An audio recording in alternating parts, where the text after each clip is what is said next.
سڵاوتان لەبێ و ئەم کاتتان باش بەڕێزان مایکی خەڵک پرۆگرامەکەی خۆتان لەگەڵتان بەردەوامە بۆ وەرگرتنی بۆچوونەکانتان لەسەر تەوەریکی ترکە ئەمڕۆ ڕۆژی هێنیە وەکو هەمووی نیەک ئێمە تەوەری پرۆگرامەکە کراوەیە ئێوە دەتوان لەسەر هەر کێشە و بابەتی قسە بکەن کە بەتایبەتی ڕەنگە لە چەند مانگی ڕابردوودا تا ئەمڕۆژ بابەتی گەرمی ئێستا بابەتی بەرەکانی شەڕ بێت و ئەو بەرەو پێشچوونانەی کە دەکرێن بەتایبەتی نزیکەی مانگێک زیاترە کۆبانەیە بۆتە بابەتی گەرمی کوردان و قسە لەسەر کۆبانەی دەکرێت ڕۆژانەکە ئەمڕۆژ تا ئێستا پێکدادانەکان بەردەوامن لە ڕۆژهەڵات و باشووری کۆبانەیەکە بەپێی هەواڵەکانی یەبەکە تا ئێستا توانراوە چەند هێرشێکی داعش تێک بشکێندرێت و ئێستا دەست کراوە بە پاشەکشەکردن بە چەکدارانی ڕێکخراوی داعش.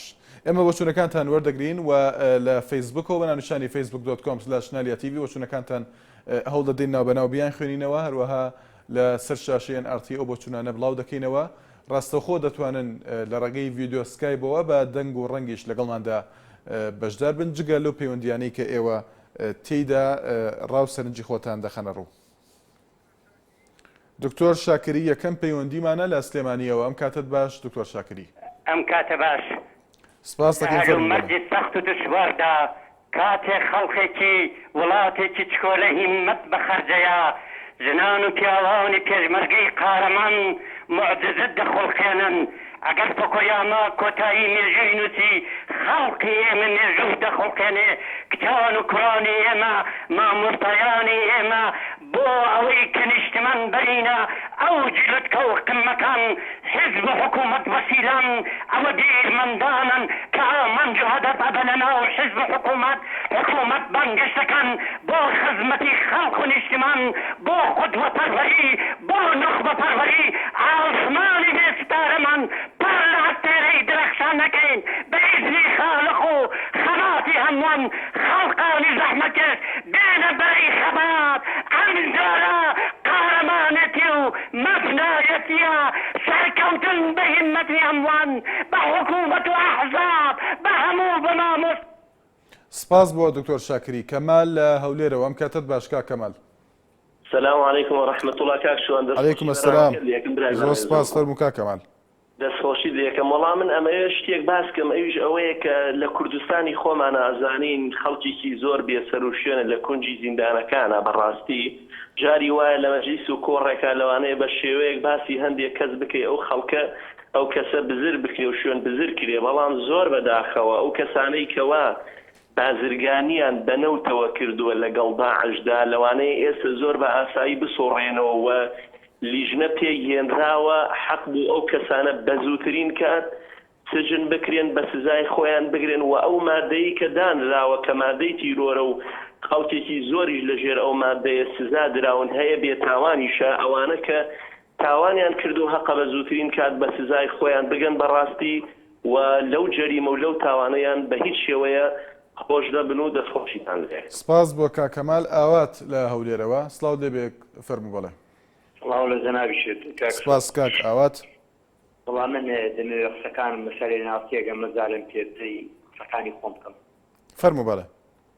بێگومان من یەکێکم لەوانە متابعەی هەردوو کەناڵەکەتان دەکەم. من NRT بە شۆڕشەیەکی مەزنی پێشکەوت و خوازی و فیاکردنەوەی خەڵکی کوردستانی دەزانم لە ماف و ئەرکەکانی یا ڕۆڵێکی یەکجار گەڕێتان بینیوە بەڕاستی سەربەرزیە بۆ NRT. منیش و هەزارهای وەک شانازی بە NRT تاکە کەناڵێکی بێلایەنە بەڵام ڕخنەیەکم هەیە لە NRT2 سەدحەیف و مخابن کەناڵی NRT2 بەڕاستی من بە شخصی خۆم نازانم یعنی من ئاجۆرە فیلمێک دەبینم لە NRT2 لە شڵم ئەو شخصیەتی ئەو کەناڵە بەڕێزە ناوەشێتەوە. هەندێک فیلم هەیە بەتایبەتی ئەو فیلمە ئێستا لە ئەخلاق و ڕۆشتی کوردایەتی ناوەشێتەوە. من دم باش نییە NRT2 چکە بەڕاستی بە کەناڵێکی مەزین دەزانم ئەو جۆرە فیلم و ئەو جۆرە فیلمانە ئەو جۆرە هەندێک شتی باز دەکا کە لە دابوو نەرتی کوردواری نا.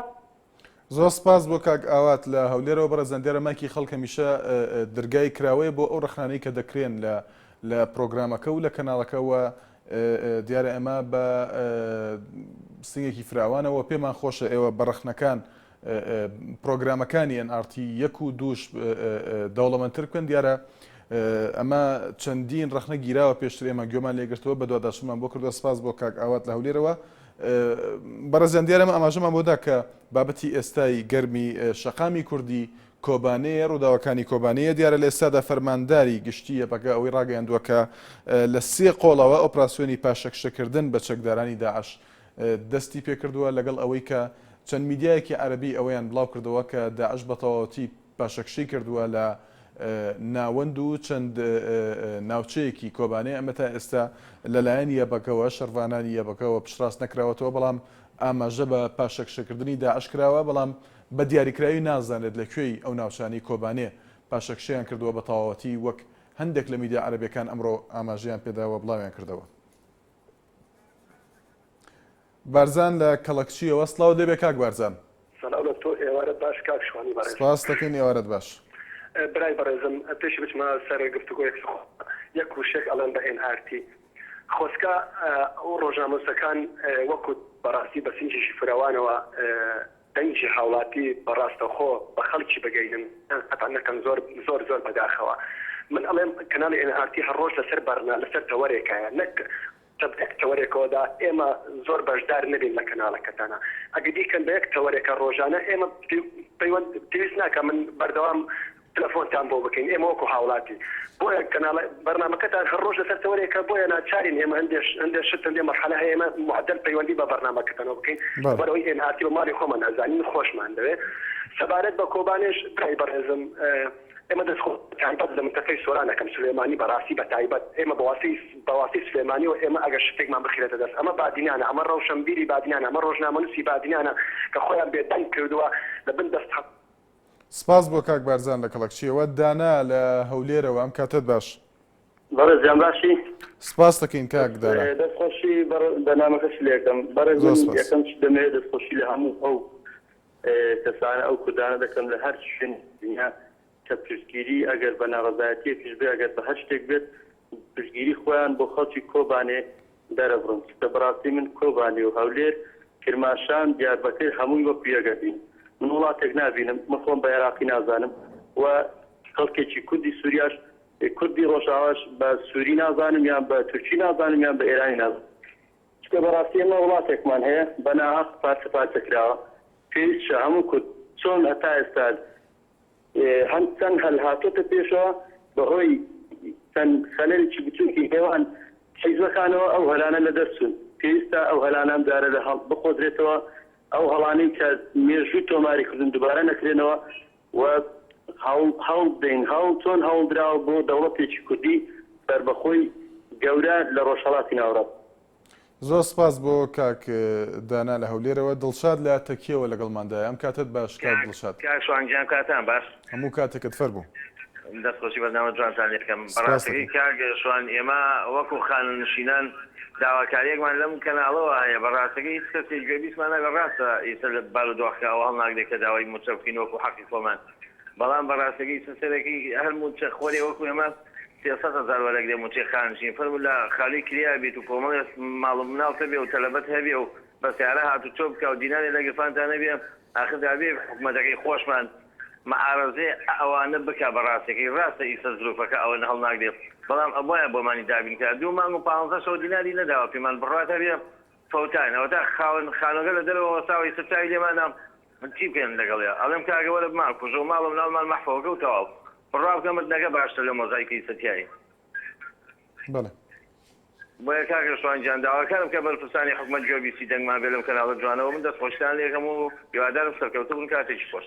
سپاس بۆ پەیوەندەکەت مامە خەمە لەگەڵماندایە لە سلێمانیەوە ئەم کاتت باش. گیانم کاتە باش. زۆر سپاس هەموو کاتێکت. کۆڕ و ڕێپێوان و خۆپیشاندانەکانی شارەکان بە تایبەتی لە هەرێمی کوردستاندا بۆ پشتگیری شێرەکانی کۆبانی بەداخەوە حیزبەکان ئەیانەوێ بیکەنە شانۆی خۆنواندن و مزادی سیاسی بەسەر یەکتریەوە یان بۆ ئەوەی بڵێن ئێمەش هەین ئەجینا هەندێکیان ئەگەر لیان بگەڕێن مێژ میوانیان نییە و بەشداریش ناکەن حیزبی وای تایە لێرە تا سەر ئێسقان خۆسەپێن و هەڕەشەیە لەسەر دەسا و دەستکردنی دەسەڵات وەک سەردەمی سەدام بەسەر و فەرمانگەکان و قوتابیان و ئەمانە کۆکاتەوان و بە تەلەفۆن ئەندامان و لایەنگرانیان لێیان داواکە کە بێنە سەر جادا بۆ ئەوەی پێمان بڵێن ئێمەش زۆرینەین کەسی بۆ جوانکردنی خوان بە پەکەکە و یەپەگا هەڵواسی و بۆی بڵێن ئێمەش ئاوا ئازاین و ئاوا قارەمانین و ئاوا کورتپەروەرین ئەگەر ئەو حیزبانە ڕاز دەکەن بە هەموو قورساییانەوە پێکەوە بە پارێزگار و سەرۆک شارەوانیەکان و بەڕێوەبەرانی یەکە ئیدارەکانەوە لەگەڵ خەڵکە با بەشداری کارایان کردایە و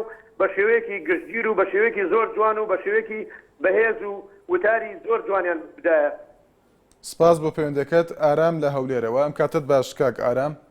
ئەو کاتێ ئێوەش باش، سڵاو لە بینەرانی ئێناقی. سپاس دەکەین. فەرموو کاک ئارام. سڵاو بە پێویستە هەموو کوردی یەکگرت بێ لەسەر هەڵوێستەکانی پێویست ناکە مجادلە لەسەر یەکتر بکەن لایەنەکانی باشووری کوردستان بە کردار بڵێن ئەمە خەت ئێمە کوردین، کوردی هەر چوار پارچەین، پێویستە بۆ کۆبانی بۆمە هیچ فەرقێک نایە. کوردستان هەر کوردستانە، باکوور، باشوور، ڕۆژهەڵات، ڕۆژاوە، هەمومان کوردین. خەڵکی کۆبانی کووردە، خەڵکی ڕۆژهەڵات کووردە، پێویستە هەمومان یەک هەڵوێست و یەک ئامادەمانێ. ئەوش ئامادی دەوڵەتی کوردی سەر بە خۆیان. پێویستە هەمە پشتگیری لە کۆبانی بکەین بەچەک بە هەر شتێک بێت. سەلاو لێ یەپەگە و ماوەی 28 ڕۆژە بەرگی قارەمانە دەکەن لە شاری کۆبان.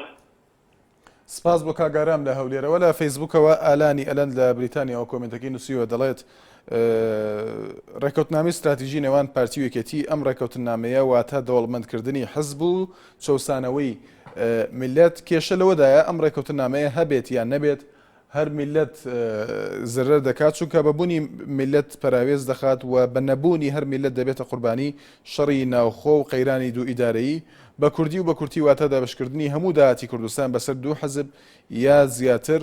کورد وەتەنی بەشەکەی خۆم بۆ خۆم و بەشەکەی میلەتیش ئەخۆم. ڕۆزا میرزا نووسێتی خۆزگە ڕۆژێک حکوومەت هەستی بە بەرپرسیارەتی دەکرد بەرامبەر بە خەڵکی موچەخۆر. سەحەر ئەحمەد دەڵێت خوددایە کۆبانێ بپارێزە.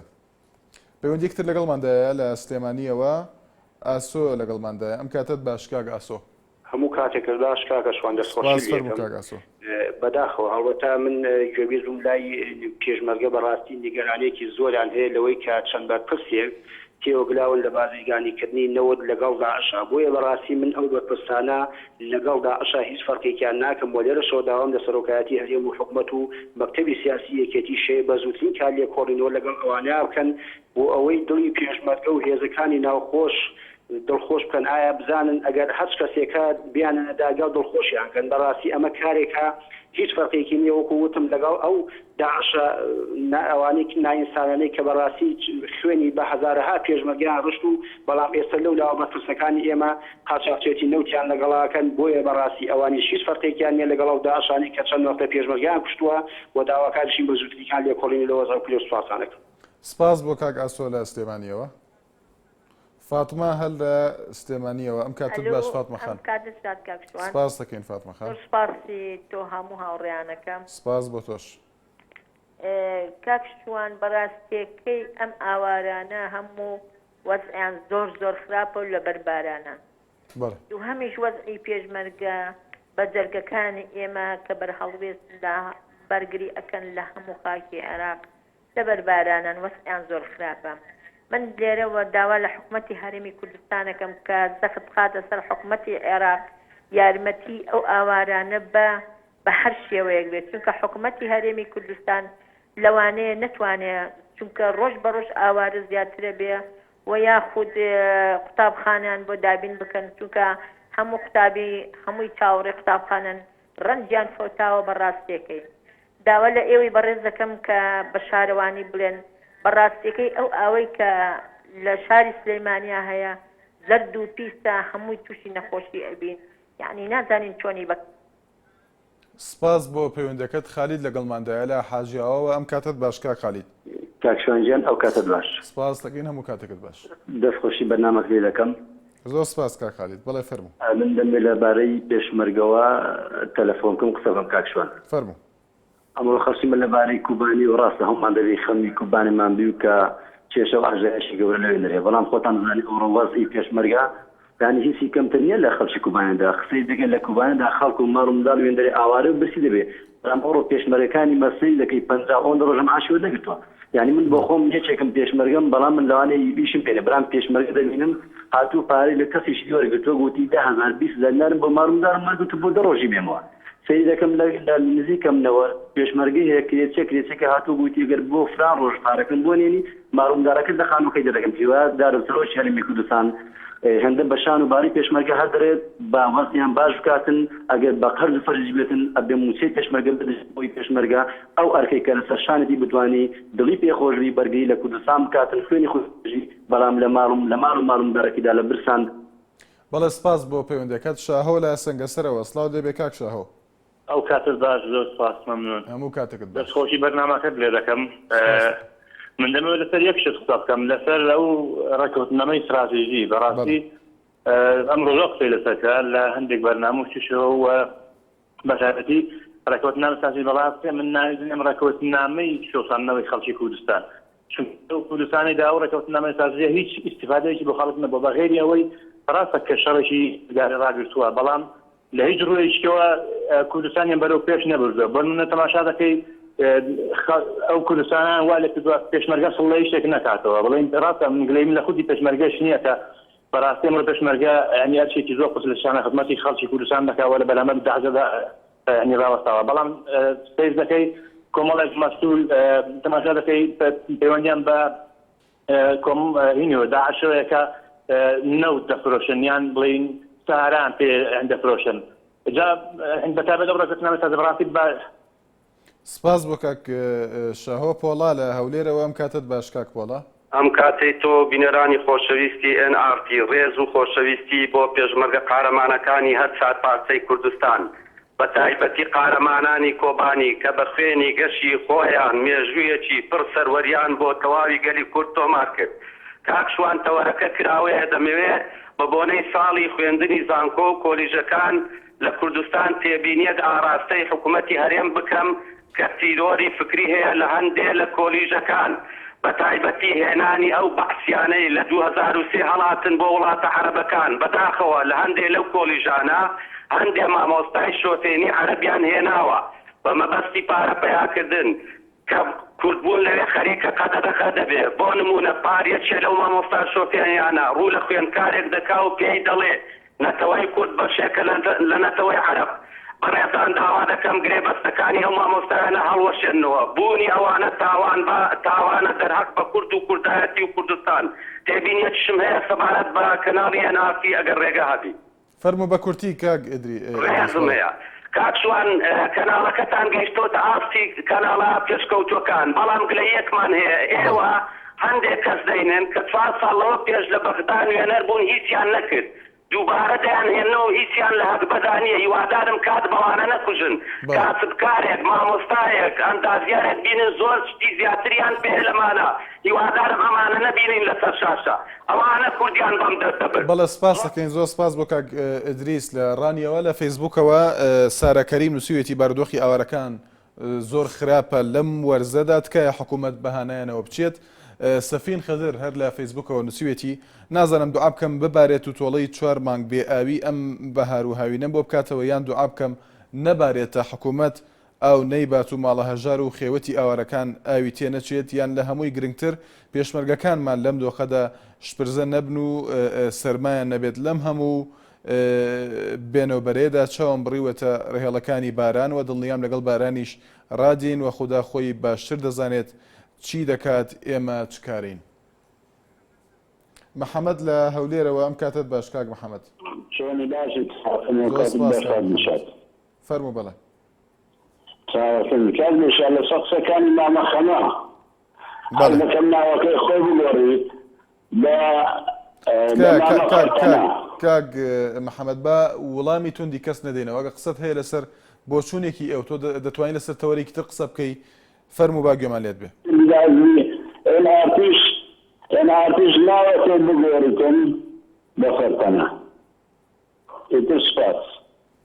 ئەوە بۆ چوونی خۆتە کاک محەممەد هەر کەسێک پەیوەندی کردووە وەک جەنابەت بێگومان ئەگەر بینەری NRT نەبێ ئێستا پەیوەندی ناکی بۆ پرۆگرامێکی ڕاستەوخۆی NRT ئێمە سپاس دەکەین ڕخنەت هەیە دەتوانانی ڕخنەکان بخەیتە ڕوو لە پرۆگرامێکی ئاوادا کە ڕۆژانە ئێمە گوێمان لە ڕخنەکان گرتووە و ڕۆژانە دەیان هاوڵاتی بە ئازادانە قسە دەکەن لەم پرۆگرامە کە ئێمە پێی ناڵێن سانسۆر بەڵام ڕێگە نادەین بەوەی کە تەشیر بکرێت بە هەر کەسێک بە هەر لایەنێک تەنانەت ئەگەر کەسێکیش پەیوەندی کە بە پرۆگرامەکەەوە وەڵامی دەیتەوە دەتوانین ڕخنە لە قسەکانی بگری دەتوانی باس لەو بۆچوونانەی ئەو بکەی بەڵام بەبێ ئەوەی تەشیری پێ بکەی بەڕێزان ئێمە بەردەوامی لەگەڵتان بۆچوونێکی تر وەردەگرین یاخود ڕای هاوڵاتیەکی تر بروسک لە شەقلاوەوە ئەم کاتت باش شوانجان زۆر سپاس دەکەم هەموو کاتێک مینبەرەکەی مینبەرە جوانەکەی ئێوەیە کە بتوانین ڕێی خۆمان دەرببڕین سپاس کاک شوان بەڕاستی من هیوادارم ئەو وەرپرسانێک کە وەزیری پێشمەرگە و ئەو وەرپرسانێک کە وەزارەت پێشمەرگە نەجێویستی دەنگم من لەبەرەوەی حەز دەکەم بەڕاستی شتێک ڕوون بکەمەوە سەتان هەشتای پێشمەرگە ئەوانەی کە برێن واستەیان هەیە و ئەویان هەموو زەویان وەرگرتیە بەس فەقیر وەژارەکەمایە کە زەوی وەرنەگرێت هیوادارم کە جێویستی دەنگم من بۆی ببێتە شتێک و ببێتە هەموو خەڵکی کوردستان یاخود هەموو پێشمەرگەکان ئەوانەی کە مستەفید نەبووینە لە زەویان پێ بدرێتن چاوی ئەو گەریلایانەش ماسەکەم ئەوانەی کە لە کۆبانێ ئەو بەو بە قارەمانەتی بەڕاستی بەرپەرچی ئەو تونڕەوانیاندایەوە دەست چاویان ماسەکەم بەڕاستی کە باسی کۆبانیەکەم ینی نازانم چۆن دەری ببڕمەوەندە دڵم خۆشە بە کۆبانیەوە بەڕاستی هیوادارم سەرکەوتوو بن سپاس بۆ کاک گروسک لە شەقلاوەوە گەشاو لە سلێمانیەوە سڵاو لێ بێخات و گەشاو سڵاو لە تۆ بەساقۆم باشی زۆر سپاس دەکەم فەرموو تۆ چۆنی باوانم باشی سپاس دەکەم گەشاوخان کاکەی جات بەس ئەوان ئەم خەڵکە و ئەم عالەمە بەس خەمی کۆبانی و خەمی ئاوارەکانە خۆن ئەی بۆ خەمی و پێشمەرگانە ناخۆن کە لە شەڕەکەن و لە بەدەکانی شەڕن هەمووی بەخوا مێردەکەم دوێنێشە و لە تەقەی دانی گاور پێی ئیسلام ئەبوو ئەمەنە داماو بوو باران بە قوڕولیتەیە ئاگر بەرامبەریانە داعشی ئاگر تێبەر بوو بارانی بەسریانەوە قوڕولیتە بەبێ ئەوەی هیچ شوێنێکیان هەبێت چنە ناوی کاکی جات بۆ خاتری خوا بیکەن بە خاتری گەورەکەی خۆی ئێوە خەمێکمان خۆن کاکە ئێوە بەرزیکەنەوە پەیامان بەرکەنەوانێ بۆم حکوومەتە باشە قەینا خۆ کوڕی چی لێ هەمووی کوڕی فەقیر و هەژارە باشە قەینا ئێمە دوعا بۆ ئەوە بکەین ببارێ دوعا بۆ ئەوە بکەین نەبارێ دوعا بۆ ئەوە بکەین خوا ئاگای لیان بێ و خوا بیان پارێزێ لەو ئاگرە و لەو داعشا ئاگر تێبەر بووە بیکەن بە خاتری خوا بە وەزیری پێشمەرگەیە مەجموعەیە 12 پێشمەرگە پاسە سپاس بۆ گەشاوخان هاوڕێ لەگەڵماندایە کاکشوان ئەو کاتت باش سپاس دەکەین هەموو کاتێکت باش کا گاوڕێ باشێ ئەحواڵت سپاس کا گاوڕێ لە هێلێرەوە کاکشوان دەستخۆشی لە بەرنامەکە دەکەم بەڕاستی تۆرەشی زۆر جوانە ئێمە سپاس دەکەین فەرموو هیوایەتەمان درێژی بۆ دەخوازم بۆ سەرم ستافەکانی هێنارتی تەمەن درێژ بی جەنابی هیوای سەلامەتی بۆ پێشمەرگەکان دەخوازم بەڕاستی وەکو گەنجێکی کورد پاڵتەشی خۆم دەخەمە گەر بۆ هەموو برا پێشمەرگەکان بەڕاستی لە ڕۆژێکی وەکو ئەمڕۆ لە ڕۆژێکی لەم ڕۆژەدام ینی بەڕاستی برا پێشمەرگەکانمان جورئەتێکی باشیان کردووە خۆراگرێکی تاگوینە سەبارەت بە بەو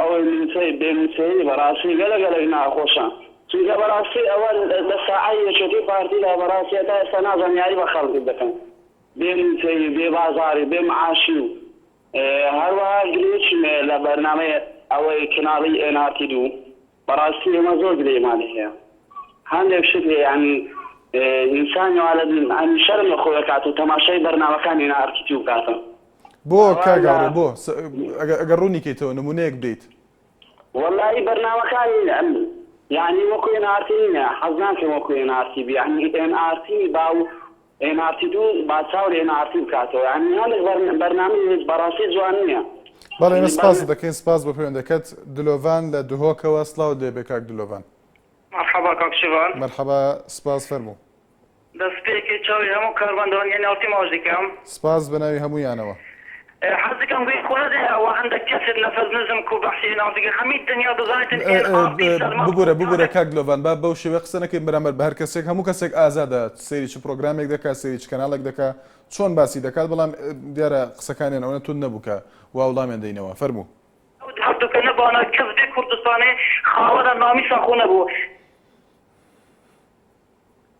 کاک دلۆڤان گوێمان لێتە بەڵێ دیارپەیوەندەکەی پشرال هەر لە فەیسبوکەوە سەبارەت بە چەند تەوەرێکی جیاواز بۆ نمونە گۆران شوانی نووسیوێتی بەڕاستی پێشمەرگە ژیانی زۆر سەختە. سارە کەریم دەڵێت بارودۆخی ئاوارەکان زۆر خراپە لەم وەرزەدات کە حکوومەت بەهانایانەوە بچێت. ژینی سلێمانی نووسیوێتی ئایا بەرپرسانی هەرێم ئامادەن هاوکاری کۆبانێ بکەن.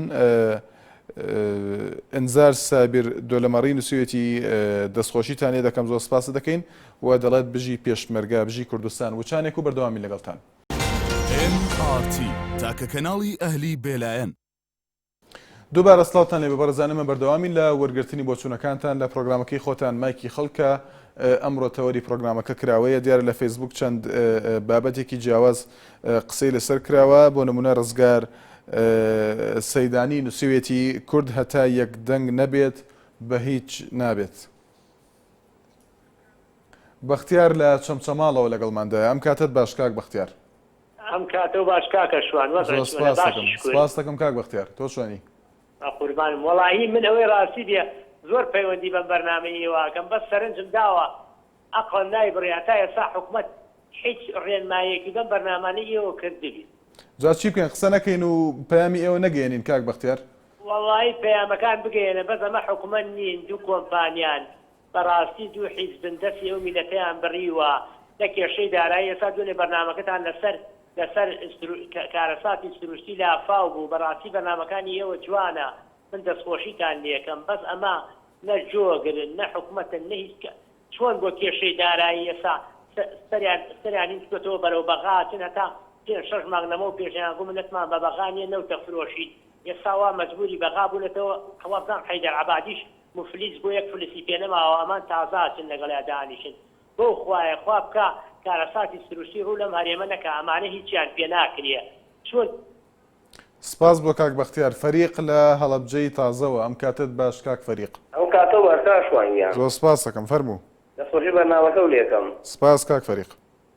کاشوان ئەم پێم وایە ئێناسی تەبی لە دوای تەبی هیندە کەناڵی گرتووە. من دوێنێ پەیوەندیم کرد پێم باش و وەزیری دارایی هەفتەی داهاتوو وەزارەتەکەی خۆی بەنهێنی دابەش کردووە.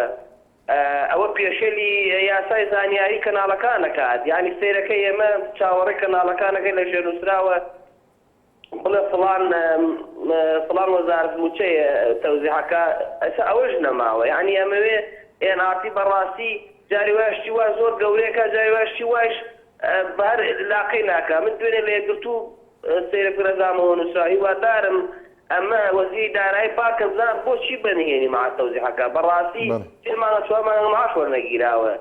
با ئێوە تەبی کەناڵەکانێکتر نەگرن، خەڵک پەیوەندیتان پێوە بکە، یعنی قورساییتان منە ناو ژێماوەرە. بەڵێ سپاس بۆ کاک فەریق. یونس لە شیلاتزیەوە. ئەم کاتت باش کاک یونس. ئەم کە باش چاوانێ باشە برا. سپاس دەکەین کاک یونس. فەرموو. برا چانس ئەvە چه هەیدا موچێت پێشمەرگانە ئەرێ ما پێشمەرگە ئەvە خزمەتە وڵاتێمە بکەن و خزمەتە ما کوردە بکەن بۆچی ما معاشێت وە نەهێن هەنێک حەتۆنێ کە ئەvە چۆنتە پێخۆرن و بەخۆرن بە ڤان موچە. بەڵێ و پرسیارەکە دیژی ئەvە چانس داڵە سەرۆکردنە و هوبەرێدا چنە بەغدا ئەرێ بەغدا چ گەهینەمە جێزانێک تشتێک ئەمە پێداهات کێلیان نە ئەرێ ئەفوەvە چنەوێرێ تشتێکی مە پێڤەتینن جۆبەکی بوونا بنەمە.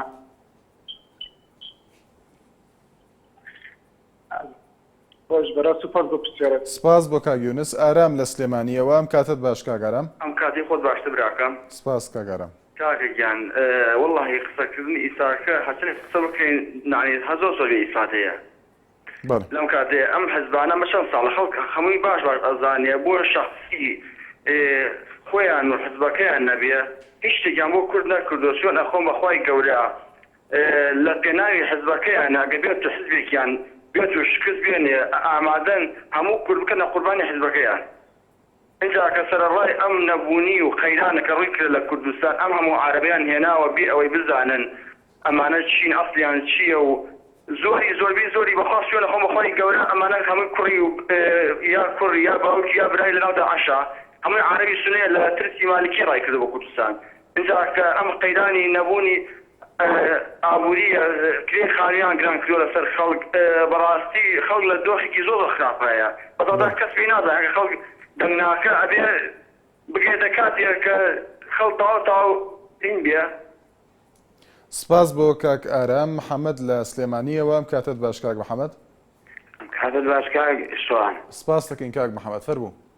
کاک شوان من ئەڵێم ئەو برادەرە ئێوە هەر باسییان دوو دەسەڵاتدارە با بلێ تێک نەچێ خۆشیان دەسەڵاتدارن ێستا سێ پۆستی سیادیە هیچی بەدەست یەکێتیەوە نییە بەدەستی گۆڕان و پارتیەوەیە با لێ تێک نەچێ 6 مانگ لەمە پێش وعدەکانی ئەوان چی بوو بۆ خەڵەکە و ئەوان وایستا لە دەسەڵات ئەتوانن لەوان داواکن لەوانەیە کە دەنگیان پێیان داوە نەکو بەنەوە وا بیشکێنەوە هەر بڵێن ئەم دوو دەسەڵات ئەم دوو دەسەڵاتە نیە لێ تێک نەچێ دوو دەسەڵاتەکە بێگە گۆڕان و پارتیە چکە هەر سێ وەزارەتەکە هەر سێ سیادەکە بەدەستی ئەوانەوە ئەوان ئەتوان خزمەت بکەن ناوی یەکێتی نێنێ لەبەرەوەی یەکێتی ئێستا لە دەرەوەی حسابە لە دەرەوەی لە دەرەوەی حکومەتەکەشە بەرم ئەوەسەکەمەوە نەیە با لێ تێک نەچێ ئاگادار بێ وەزارەتی داراییەکەی نەوانە وەزارەتی پێشمەرگەشی نەوانە سەرۆکی پەرلەمانی نەوانە ئەوان 24 کەسن یەکێتی 16 کەسە ناتوانێت فشار بکاتە سەری ئەوان نەتوان فشارکردنە سەرم حکومەتە بتوانن زەخر.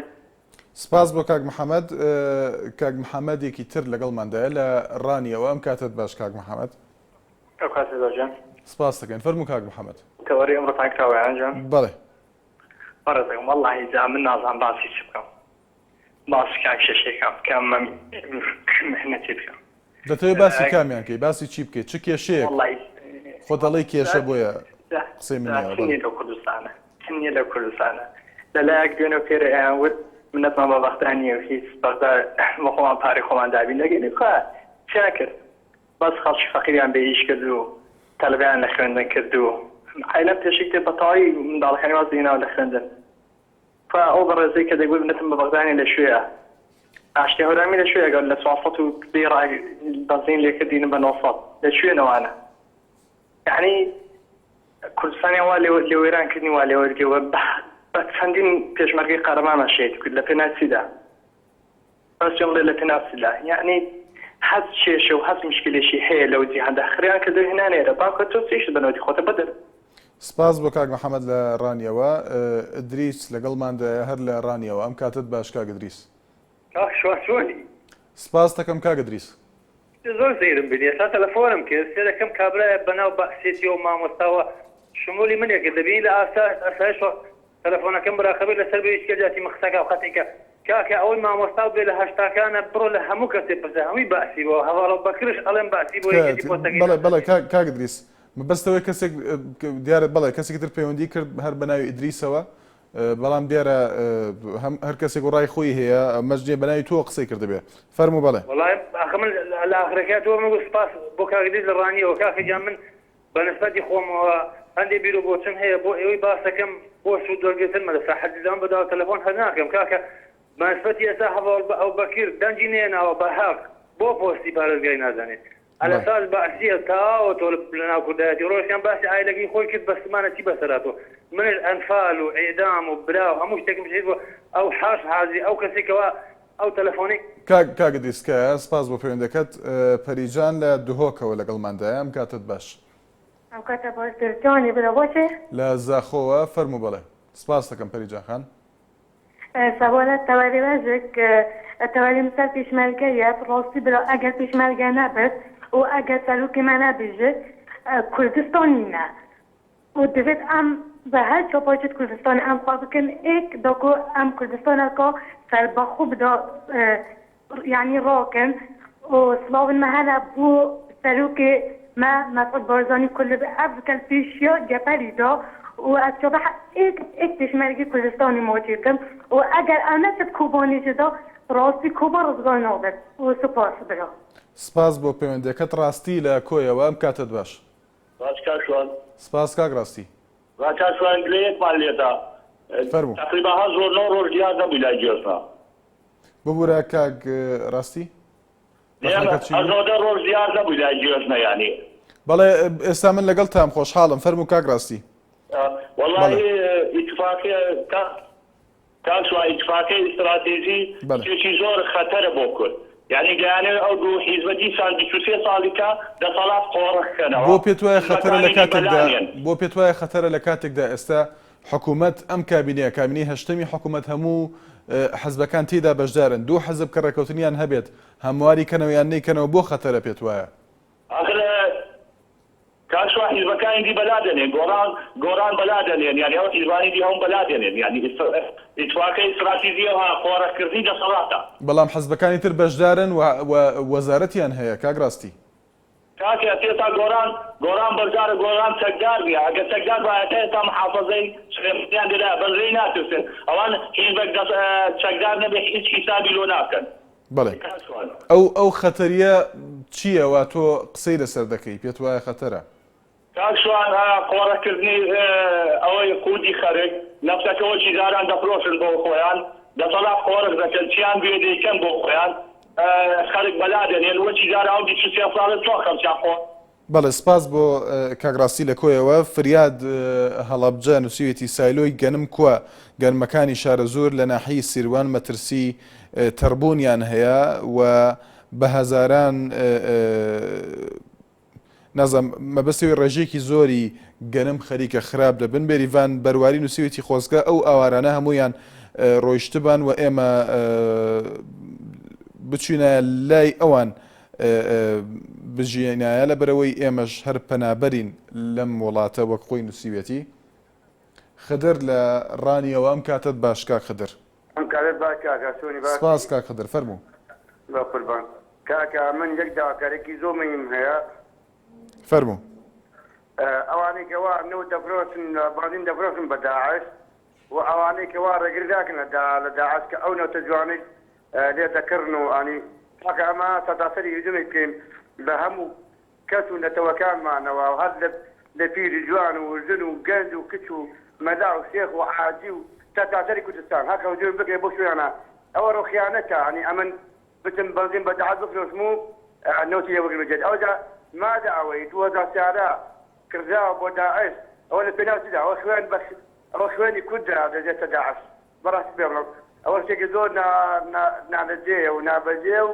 ئێمە قبول ناکەین بشیوەی ئەو شارە بکرێت زۆر سپاس بۆ بەرنامەکەت سپاس بۆ پەیوەندەکەت ئیسماعیل هەر لە ڕانیەوەم کاتت باش کاک ئیسماعیل سپاس کاک ئیسماعیل فەرموو ببوورە تەوەرەکەتان کراوەیە بەڵام ئێمە نازان بڵێم چی ڕاستە کەناڵەکەی ئێوە بۆتە بەرێک بۆ هێندێک خەمەکانمان بڕێتەوە بەڵام ئەو قسانەی کە ئێمە دەیکەین ڕاست ئەگەر ناخۆش بێ بەڵام وەڵی وەکو بچێتە زبڵدانەوە هیچ جێگای خۆی ناگرێت بەڕێزم ئەگەر ئەو سەرکردانە یەک تۆز بۆ کوردایەتیان باە یان شەیتانە یاکە کە خۆی دەرخست وەکو شتێک ئەنی هەموو خەڵکەکەی وا لێ کرد دەنگێکی لە ماوەی یەک ساڵدا ئەو هەموو دەنگە بەدەست بێنێ ئەو هەموو قسە بریقانەی کرد من بۆ خۆم کە هەر کەس هەر تاکێک پیرێژنێک کە بێتە سەر جاددا ئەو هەموو درۆیەکدا خەڵک ئەنیە بەڕاستی پێڵێم خەڵک بە قورئان بڕوای پێدەکات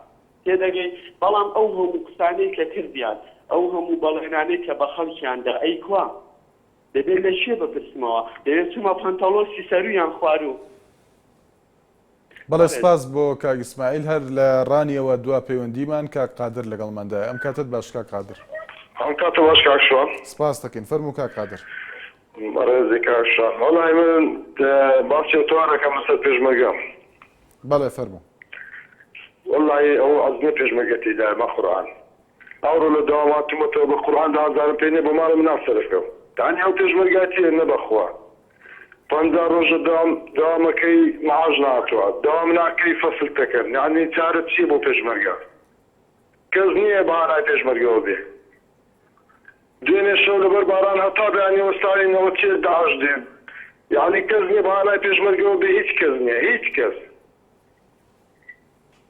ئەدان سپاس دەکەم سپاس بۆ کاک قادر لە ڕانیەوە کە دوا پەیوەندیمان و بەڕێزان سبەینێش لەگەڵتان بەردەوام دەبین هەر لە خۆشیدا بن